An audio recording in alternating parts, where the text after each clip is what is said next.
எழுந்து நிற்கும் நேரம், பிரார்த்தனை செய்யும் நேரம். விழிப்பு புதன்கிழமைகளுக்கு வருக. இது ஜெனிபர் லெக்லர் 100க்கும் மேற்பட்ட நாடுகளில் அவேகானிங் பிரார்த்தனை ஹப்ஸ் உலகளாவிய இயக்கத்தின் நிறுவனர். நீங்கள் எங்கள் குடும்பத்தில் அதிகாரப்பூர்வமாக சேர விரும்புகிறோம். இன்னைக்கு awakeningprayerhubs.com இல் ஒரு ஹப் தொடங்குங்க. இன்றைய கற்றலில் நுழைவோம். கேளுங்கள். பிரார்த்தனை என்றால் என்ன பேச விரும்புகிறோம், ஏனெனில் ஒரே பக்கத்தில் இருக்க விரும்புகிறோம். இப்போது பிரார்த்தனை என்றால் என்ன? பல்வேறு பார்வைகள், பல்வேறு வரையறைகள், பிரார்த்தனை குறித்து எழுதப்பட்ட பல்வேறு புத்தகங்கள். இன்று ஒரு உரையாடலை நடத்துவோம். நான் உங்களை கொஞ்சம் தூண்ட விரும்புகிறேன். நான் தி இன்டர்செஷனர் தி இன்டர்செசர்ஸ் டெவோஷனல் என்ற புத்தகத்தை எழுதியுள்ளேன். எனது இணையதளத்தில் அல்லது ஆமசானில் கிடைக்கும். ஆனாவான் தாயும் நான் அந்த பதிவுகளில் ஒன்றை எடுத்து அதிலிருந்து கற்றுக் கொடுக்க விரும்புகிறேன் மற்றும் இன்றைக்கு என் மனதிலிருந்து உங்களுடன் பேச விரும்புகிறேன், ஏனெனில் உங்களை ஊக்குவிக்க விரும்புகிறேன். நாம் ஒற்றுமையிலும் ஒன்றுபட்டதிலும் இருக்க வேண்டும். நீங்கள் அனைவரும் பிரார்த்தனை என்றால் என்ன என்பதை பற்றி வெவ்வேறு எண்ணங்கள் அல்லது கருத்துக்களை கொண்டிருந்தால் நீங்கள் எப்படி இடையறா பிரார்த்தனை மற்றும் ஒற்றுமையை உருவாக்க முடியும்? நீங்கள் அறிந்திருப்பீர்கள், பிரார்த்தனை பற்றிய பல்வேறு வரையறைகள் மற்றும் புரிதல்கள் உள்ளன. சரி, நாம் அடிப்படையில் கவனம் செலுத்த வேண்டும். இயேசுவின் பெயரில் தேவனின் சித்தத்திற்காக பிரார்த்தனை செய்வது. நான் இன்று இதில் ஆழமாக இறங்க விரும்புகிறேன். ஒரு வேதாகம வசனத்துடன் தொடங்கட்டும். சங்கீதம் 141. என் பிரார்த்தனை உம்முடைய சந்நிதியில் தூபமாகவும் என் கைகளை உயர்த்துதல் மாலை பலியாகவும் இருக்கட்டும். அங்கே அங்கீதக்காரர் பிரார்த்தனையை தூபமாக குறிப்பிடுகிறார். நீங்கள் பிரார்த்திக்கும் போது அது தூபம் போல அது சொர்க்கத்தில் உள்ள சிம்மாசன அறைக்கு ஏறுகிறது என்பதை நீங்கள் அறிந்தீர்களா? இந்த சொர்க்கத்தில் பரிசுத்தவான்களின் பிரார்த்தனைகளை சேகரிக்கும் பாத்திரங்கள் உள்ளன. இது வெளிப்பாட்டு புத்தகத்தில் உள்ளது. ஆகவே அவை நிரம்பும்போது அவை கவிழ்ந்து பிரார்த்தனைகளுக்கு பதில்கள் வரும். நாம் எந்த விதத்திலும் பிரார்த்திக்க முடியாது. நாம் தேவனின் இதயத்தில் உள்ளதை பிரார்த்திக்க விரும்புகிறோம். நிரந்தரமாக பிரார்த்தனை செய்து அவரின் சித்தம், திட்டங்கள், நோக்கங்கள், ராஜ்யம் வரவேற்க விரும்புகிறோம். அதற்காக அவரின் இதயத்தை கேட்கவும் அவரின் வார்த்தையை அறியவும் வேண்டும். நான் பக்தி நூலிலிருந்து வாசிக்கிறேன், பின்னர் பேசுவோம். இது பக்தி நூலிலிருந்து என் பார்வை. நீங்கள் 10 பேரிடம் பிரார்த்தனை என்றால் என்ன என்று கேட்டால் 10 வெவ்வேறு பதில்கள் கிடைக்கலாம். ஆம், அடிப்படையில் பிரார்த்தனை என்பது தேவனுடன் பேசுவது. ஆனால் அது அதைவிட மிகவும் அதிகம். கடந்த காலங்களில் சில அனுபவமிக்க இடையறா பிரார்த்தனையாளர்கள் பிரார்த்தனையை எவ்வாறு வரையறுக்கிறார்கள் என்பதை ஒருமுறை பார்ப்பது கண்களை திறக்கிறது. இந்த அறிமுகத்திற்கு பிறகு பிரார்த்தனை என்றால் என்ன என்பதை பற்றிய எண்ணங்களை கொண்ட சில வேறு வேறு தேவனின் மனிதர்களை பற்றி பேசுகிறேன். இது உண்மையில் குறிப்பிடத்தக்கது. S.D. கார்டன், ஹிப்போவின் புனித ஆகஸ்டின், சார்லஸ் ஸ்பர்ஜியன், ஆண்ட்ரூ முர்ரே. பின்னர் இறுதியில் நான் உங்களுக்கு பிரார்த்தனை பற்றிய என் வரையறையை வழங்கப் போகிறேன். ஏன் நாம் பிரார்த்தனை எங்களுக்கு என்ன பொருள் என்பதை குறித்து சமரசம் செய்ய வேண்டும். பரிசுத்த ஆவியுடன் ஒரே பக்கத்தில் இருக்க வேண்டும். பிரார்த்தனை என்பது தேவனை பிச்சையிடுவது அல்ல.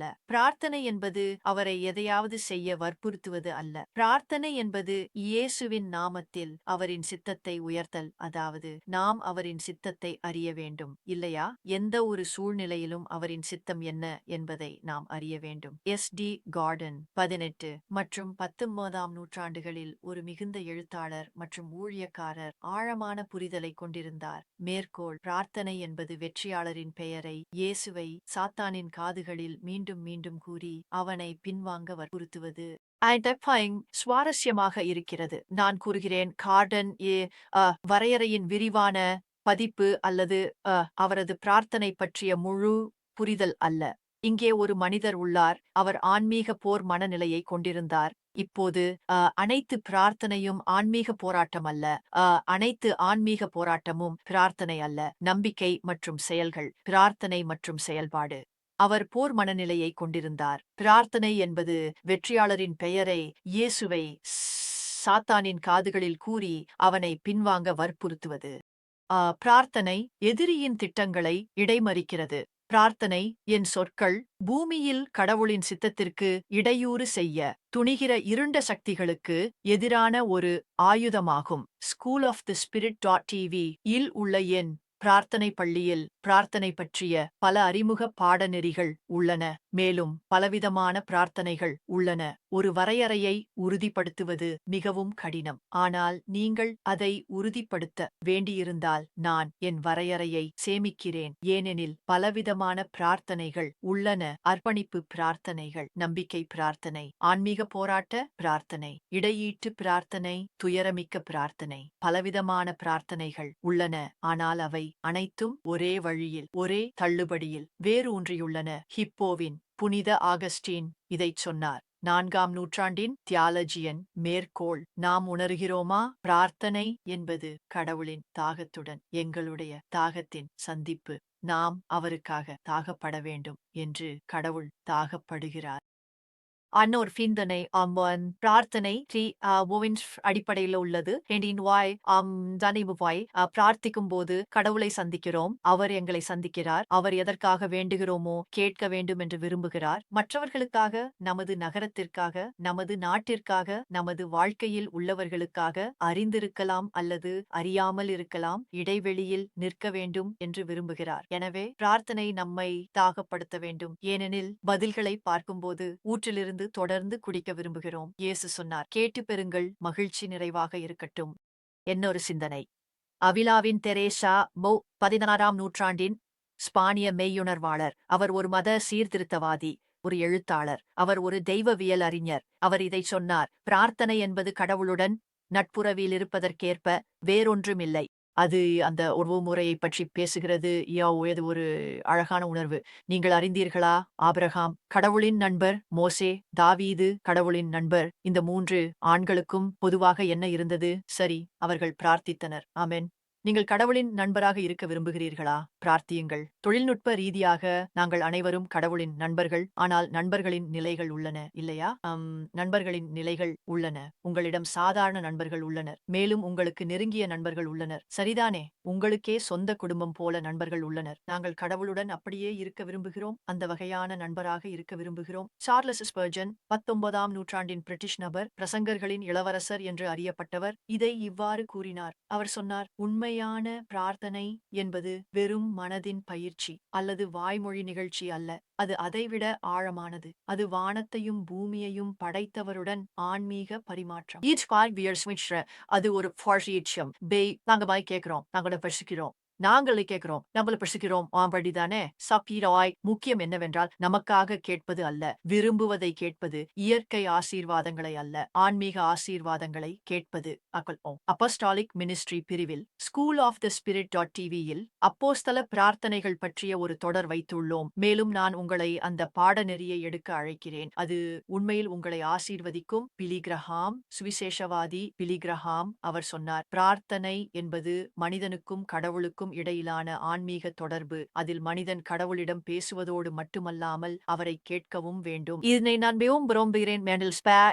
அவர்கள் பிரார்த்திக்கிறார்கள், ஆனால் கடவுள் பதிலளிக்க அவரை கேட்க நிற்கவில்லை. சில நேரங்களில் நீங்கள் கேட்கும் போது அவர் உடனடியாக பதிலளிக்க மாட்டார். வேறு வார்த்தைகளில், அவர் எப்போதும் உடனடியாக பேச மாட்டார்.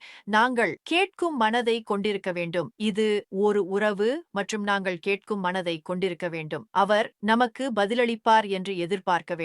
உண்மையில் பிரார்த்தனை ஒரு உரையாடல் என்றால், அவரது பதிலை கேட்க நாங்கள் இருக்க வேண்டும். இறுதியாக ஆண்ட்ரூ முர்ரே, அவர் ஒரு தென்னாப்பிரிக்க பாஸ்டர், ஆசிரியர் மற்றும் எழுத்தாளர். அவர் பிரார்த்தனை மற்றும் பதிலளிக்கப்பட்ட பிரார்த்தனை பற்றிய பார்வையை வழங்கினார். அவர் சொன்னார், பிரார்த்தனை என்பது காணப்படாததை தேடுவது, நோன்பு என்பது காணப்படும் மற்றும் தற்காலிகமான அனைத்தையும் விடுவிப்பது. பதிலளிக்கப்பட்ட பிரார்த்தனை என்பது தந்தை மற்றும் அவரது குழந்தை இடையிலான அன்பின் பரிமாற்றம். பாருங்கள், இது உறவுக்கு திரும்புகிறது. நண்பர்களே, பிரார்த்தனை என்றால் என்ன? இது ஒருவருக்கொருவர் நேசிக்கும் மற்றும் ஒரே விஷயத்தை விரும்பும் 2 பேருக்கிடையிலான உறவு பரிமாற்றம். சரி, அது உங்களுக்கு என் வரையறையை கொடுத்தது, ஆனால் உங்களுக்கு என் அதிகாரப்பூர்வ வரையறையை கொடுக்கிறேன். பிரார்த்தனை என்பது இயற்கை மற்றும் ஆன்மீக உதவியை அணுக அழைப்பை நீட்டிக்கும் ஒரு பரிசு, மனிதகுலத்தின் விவகாரங்களில் தெய்வீக தலையீட்டை வேண்டிக் கொள்வது மற்றும் உங்கள் நடுவில் எதிரியை இயேசுவின் பெயரில் வெளியேற்றுவது. அது பிரார்த்தனை. நான் இன்னொன்னு பாற்றவோலா. நான் இதை என் பிரார்த்தனை மற்றும் இடையீட்டு பள்ளியில் கற்பித்துள்ளேன். இது அவேக்கனிங் பிரார்த்தனை மையங்களில் எங்கள் இதய துடிப்பு மற்றும் உங்களை எங்களுடன் அதிகாரமாக சேர விரும்புகிறோம். நாம் ஒவ்வொரு வாரமும் இங்கே இருப்போம். அவற்றை பார்ப்பதற்கும் வரவேற்கிறோம். உள்ளடக்கம் சேனலுக்கே பிரத்யேகம், வேறெங்கும் காண்பதில்லை. மதீனா, நாங்கள் உங்களை ஆசீர்வதிக்க விரும்புகிறோம். உங்களுடைய வளர்க்க விரும்புகிறோம். உங்கள் நகரத்துக்கு பிரார்த்தனை தேவை. மேலும் நாங்கள் மாதாந்திர பயிற்சியை எங்கள் குழுவில் மேலும் வழிகாட்டுதலையும் வழங்குகிறோம். எங்களிடம் பிராந்திய தலைவர்கள், எங்களிடம் பல பிரார்த்தனை கூட்டங்கள். நீங்கள் ஈடுபடுங்கள். இப்போதுதான் நேரம். awakeningprayerhubs.com நியூவுக்கு சென்று பிரார்த்தனை மையங்கள் உங்களுக்கு சரியானதா என்பதை அறியவும். கடவுள் வெற்றிகரமான நாள்.